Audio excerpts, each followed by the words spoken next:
I wanted to follow up on a question I had about my meditation practice, and I was hoping you might have some guidance.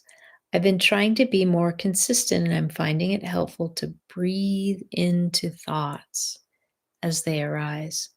However, I've had a few instances where a really intense thought, specifically related to anger, comes up. It feels so overwhelming that I find myself getting very frustrated and sometimes even have to cut my session short because I feel like I need to deal with it, quote unquote. I've tried breathing into it, but it feels like the anger just charges back even stronger. Is there another way to approach this? It feels like fighting the emotion is making it worse, but I'm not sure what else to do at the moment. Any advice would be greatly appreciated. So,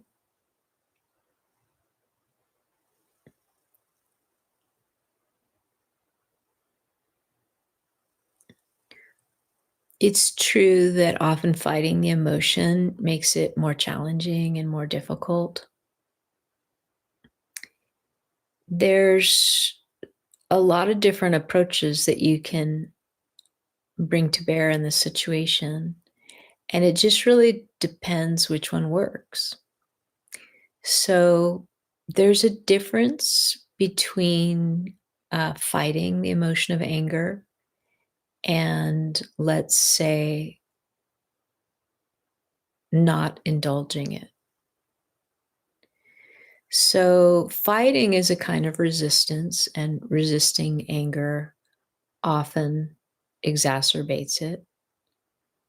Um, but also so does indulging it.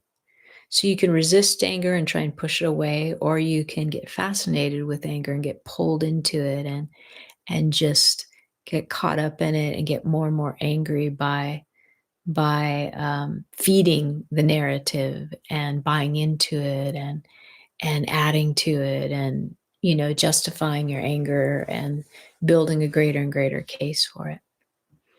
And these things are not surprising that we as human beings do this. Often we're trying to defend ourselves even in our own minds or go on attack in our own minds. So we play defense and offense mentally, often trying on all different kinds of positions. And um, so it's not that it's not understandable, it's just that typically it leads to a more poor outcome in terms of peace and happiness. And so there's a kind of mode in between resisting and grasping and feeding and becoming fascinated and stoking the anger. So there's like a kind of neutral place. And so a lot of spiritual practice is about learning to sense our way into different perspectives, a different sense of being, different states, you could say, different perspectives. And so there's a perspective that exists within each of us that is of this awareness that I'm speaking of, that's expressive of the timeless, that awareness that has been present throughout all the highs and lows. The previous questioner called it, that sense of themselves in the here and now. There's this awareness that's aware of when we're, you know, really getting into the angry narrative or when we're resisting it. And that which is aware is something you can get curious about. What's aware of this anger? And notice that the more you hang out with that question and the more you sense what's aware of the anger, the more you sense that what's aware of the anger isn't angry.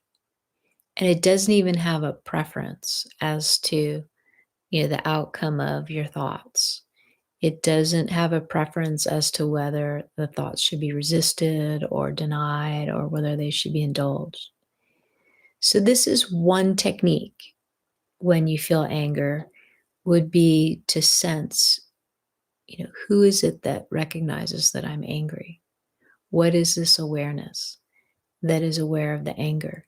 And it's not just the angry thoughts, it's aware of, your blood pressure, it's aware of energy that's rising upward, typically with anger, or it's starting to simmer or feel like it's boiling or maybe exploding, um, or maybe being suppressed and smoldering. And so there's awareness on all kinds of level. There's awareness of thought narratives. There's awareness of how it's affecting you physically, and there's awareness of the energetics of anger. Each emotion has a shape. It has a direction. It has a temperature. It sometimes has a color. And the more you're aware and describing the energetics of the anger. Now, this is moving into a second aspect of the technique, or a second technique, is you just approach anger on an energetic level, and you notice, okay, it's moving up and out, or it's moving up and getting stuck, or it's getting stronger, or it's getting lighter, or it's getting more dispersed, or more um, contracted. So you look at things like the shape, the direction, the color, the vibration, the speed, and you just get a sense of it. And the more you kind of describe it to yourself, the more you're entering into this perspective of that which bears witness to the anger. The more you feel outside of it, and the more you're um, getting a sense of it. You might even use your hands to describe it, or you might draw or color or paint. And it can be a way of bringing a greater consciousness to the anger by sensing how it presents energetically. And then related to this second approach is not only the first part approach, which is kind of coming into a more neutral sense of self that's witnessing the anger as an object in awareness that has these shapes and speeds and colors, etc. But in this second technique, you also can get a sense of how the anger's energetics are affected when you enter into certain states. Like if you feel like you've panned back and you're being more aware of the awareness, how does that anger energetic respond to that spaciousness? How does it respond to you becoming more still and being the still watching that maybe wouldn't call itself stillness, but in comparison to what is being watched, the watching is much more still than the movement of the anger, right? And so you get the sense of how does these energetics respond when you drop down and settle and become more still and more anchored. Often that uprising energy starts to settle a bit too. When you kind of gather your energy in and root like a tree, down toward the earth, that energy that's going up and out often kind of settles more down and in. And there's some space around it. When you sense that space, does the anger that kind of feels stuck, like it just wants out, like a pot boiling over? When there's space, it's like taking that lid off the pot, and there's a way that the anger starts to dissipate and lose some of its steamy momentum, right? And so I think often this whole second approach to anger, just getting to know it on an energetic level, is extremely powerful because it disengages us from the narrative that the mind often is trying to resolve or play defense or offense with. And it gives us access to that aspect of ourselves that's not touched by the anger.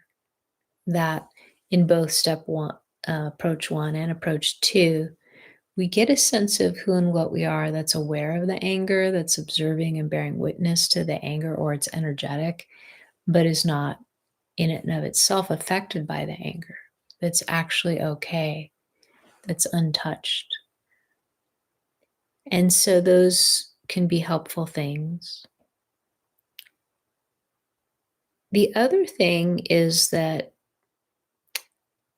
the third kind of comment about anger, and those of you who are familiar with my background in Chinese medicine have heard me talk about this, that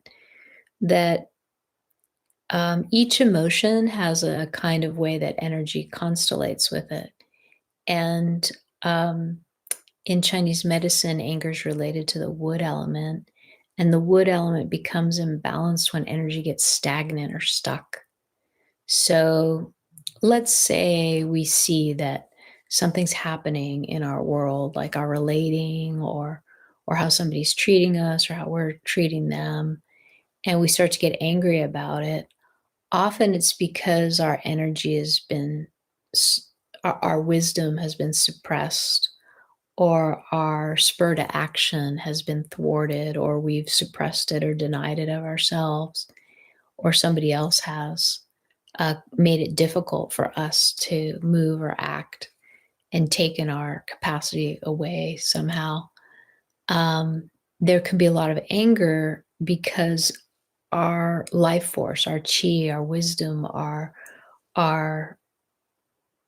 proactivity has gotten stuck or stagnant. And so stuck chi occurs either because we're so depleted that our energy's just chugging along and kind of getting stuck, or there's some sort of obstruction to the chi, and it's like a river, that's trying to flow and it gets dammed up. So either the river water level gets really low and it starts to coagulate and get stuck, or it's flowing along nicely, but it gets impeded. Maybe it's through suppression or denial, or rights taken away, or whatever it might be. And so when when energy stagnates, it's left with its own nature, which is to move, and it still has this movement capacity within it. When it's stuck, it just starts to either explode to move or implode, which it starts to move inward. And so energy is either outward moving, which often emotionally is like frustration, irritability, anger, upset, rage, or if it starts to implode, it's more depression, despondency, despair. And so what can be helpful is moving the energy wisely.